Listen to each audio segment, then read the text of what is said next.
بسم اللہ الرحمن الرحیم۔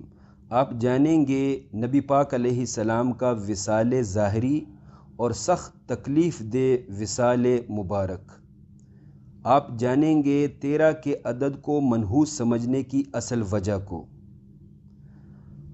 عزیز ساتھیو، ہم پاکستانی لوگ سخت موت کو بہت برا سمجھتے ہیں۔ پاکستان میں کوئی بھی مسلمان سخت موت سے فوت ہو جائے تو اسے برا مسلمان سمجھا جاتا ہے۔ ہمارے ہاں سخت موت کو بری موت کہا جاتا ہے۔ حضرت عائشہ فرماتی ہیں، میں بھی پہلے سخت موت کو بری موت سمجھتی تھی، لیکن جب میں نے اپنی آنکھوں سے نبی پاک کا وصال مبارک دیکھ لیا اور موت کی سختی دیکھ لی تو میں نے اپنا موقف بدل دیا۔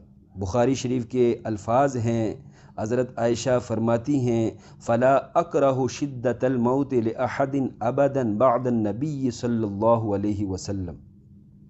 فرماتی ہیں نبی پاک علیہ السلام کی وفات کے بعد کسی کے لیے بھی اب میں موت کی سختی کو برا نہیں سمجھتی۔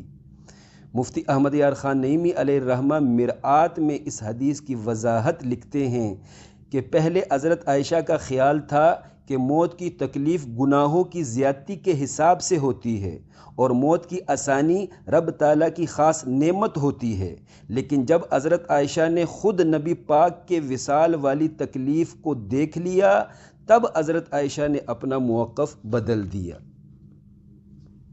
عزیزان محترم، نبی پاک علیہ السلام مسلسل 13 دن شدید بیمار رہے، بار بار نماز کے لیے اٹھتے اور غشی کھا کر زمین پر گر جاتے۔ مسلسل 13 دن سخت سر درد رہا، سخت بخار رہا۔ ماہ سفر میں حضور بیمار ہوئے تھے اور ربیع الاول شریف میں نبی پاک علیہ السلام کا وصال ہوا۔ چونکہ 13 دن حضور مسلسل بیمار رہے ہیں، اس لیے جاہل لوگ 13 کے عدد کو منحوس سمجھتے ہیں۔ وصال والا دن، نبی پاک علیہ السلام کے وصال والا دن پیر شریف کا دن تھا۔ انگریزی تاریخ کے لحاظ سے 7 جون 632 سنہ عیسوی تھا۔